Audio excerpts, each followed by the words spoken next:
spree. Let's do it live.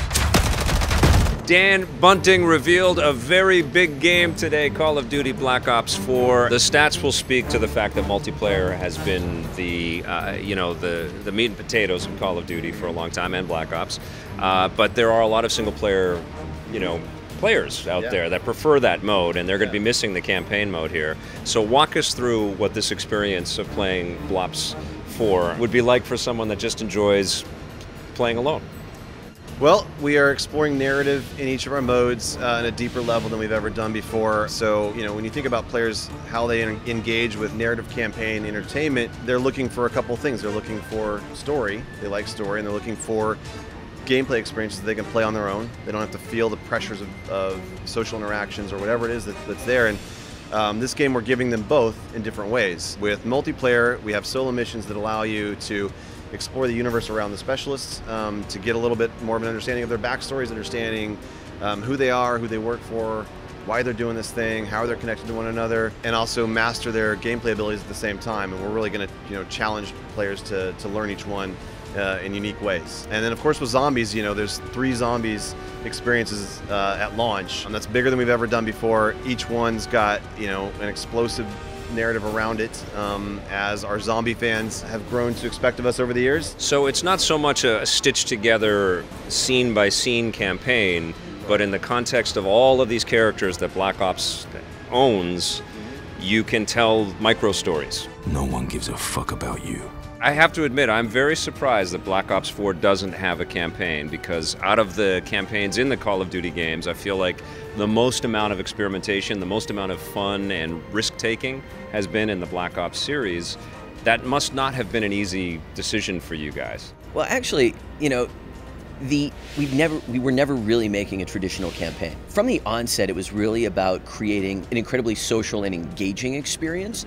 And so during the course of development, we realized that there was an opportunity to address character development within the framework of multiplayer. But is this kind of Call of Duty wide now? Are we going to be looking at Call of Duty as mostly just a multiplayer experience, or is that to be determined later? That is a bigger franchise question that I am sure there's someone at Activision that would be interested in answering that. So probably best to take it up with those guys. When you do something like remove the campaign, is that something that can happen fairly late in the production schedule?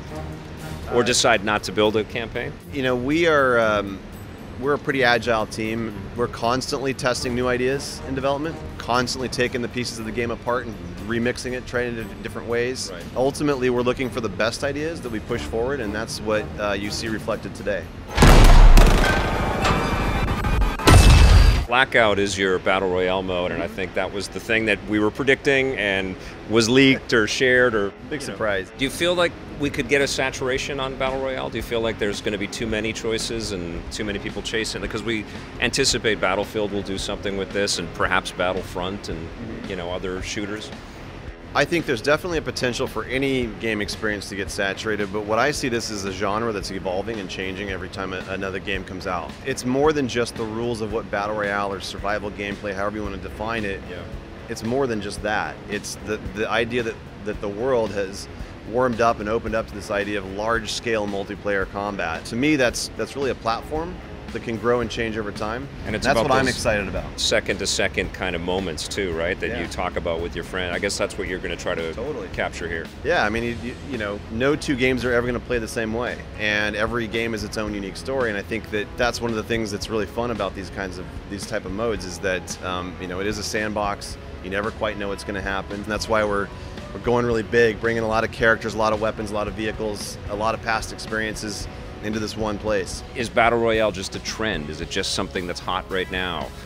Are you guys concerned about that? Is there going to be a saturation? Are we going to see so much?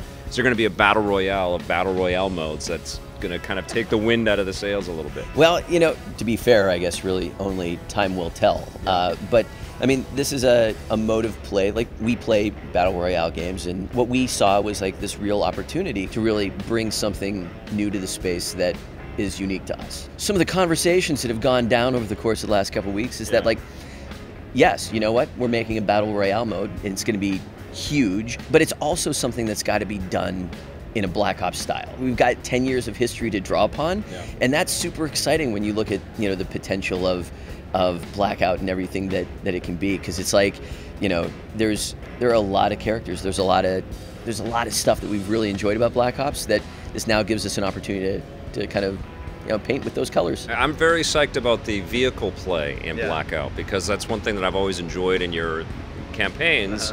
And then you strip them out for the multiplayer, but now it's in. We used to have multiplayer in vehicles a long time ago, way back, going back to United Offensive days, to Big Red 1, to Call of Duty 3, and World at War was the last multiplayer vehicle game that we did, and we're excited to bring vehicles back to multiplayer experience as well.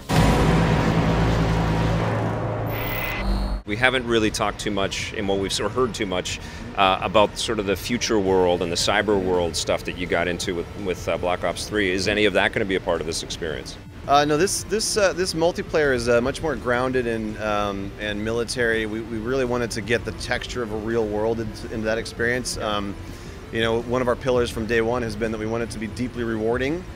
And when you think about what makes a game rewarding, it's all those little details. It's the the feel of the guns. It's how you move through the world. It's how explosion looks and sounds. It's like all those details we're bringing into it, and we wanted to layer in a sense of real physicality to the world. Everything has to be grounded in something that you could look at and you could say, I believe that could exist in the world today. Well, let's talk a little bit about the characters that we are going to be playing in multiplayer that you're introducing in Black Ops 4.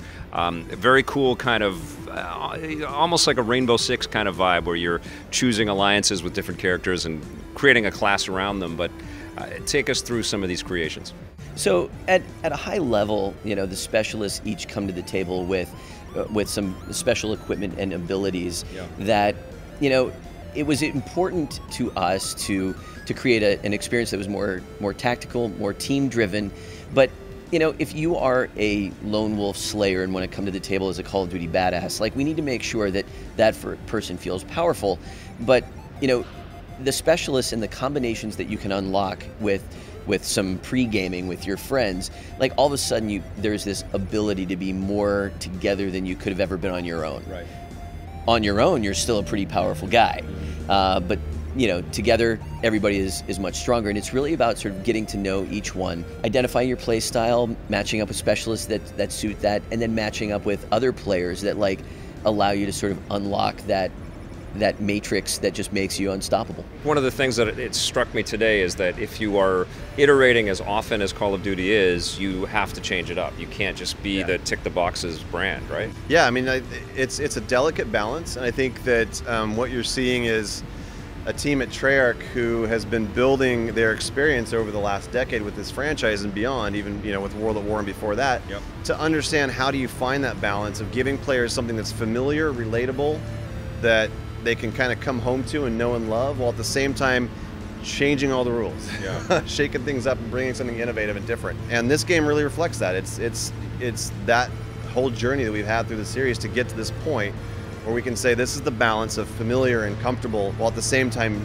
shaking up the rules and changing things. What's it like to be the co-head of a studio, and it's like you got 3 games every time you ship one of these games? Yeah, it is. It's very much like that. And are they like your children? I mean, you can't pick a favorite, or do you have a favorite? Or I think the team is pretty well integrated, but you of course have different people working on different things at different times. And I started at Treyarch at a time when we had like 5 or 6 games going at once, and as the years went by, the game developments got bigger and bigger, and they just kind of consumed the other games, and now we just have one game that is actually 3 games. Yeah. 3 games and more teams than 1 team. Yeah. But it's it's fun. It's new challenges. I think everybody at the studio on the team gets to flex new creative muscles, and that's what keeps everybody invigorated.